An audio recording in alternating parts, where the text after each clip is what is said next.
मरियम अकेली जो हिन में को बि ॾोह कोन्हे। तूं ऐं अम्मा हुन सां गॾु बराबरि जा ॾोहारी आहियो। जलाल, इन में मुंहिंजो कहिड़ो कसूर आहे भला? तूं ऐं अम्मा जेकॾहिं अखियूं खोले वियो आहे न हिन घर में त अहिड़ो कुझु बि न थिए आहे। वञण वारे खे केरु थो रोके सघे? आसमान जेतिरियूं मथे आहिनि असांजी हवेली जूं दीवारूं, चकोर बि चंड ॾांहुं उॾाम कंदो न त बि असांजी दीवारुनि जे अंदरि ई किरंदो।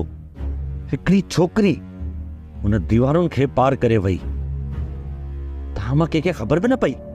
जलाल, तुंहिंजे करे मां पंहिंजो घर छॾियो हुयो, पोइ मुंहिंजे ॿाहिरनि ईअं रिएक्ट कोन कयो हो जीअं अॼु तूं पियो करी। फिज़ा, जे करे तुंहिंजो तालुक असां जहिड़े ख़ानदान मां हुजे हा न त तूं इहो कॾहिं बि न करीं हा।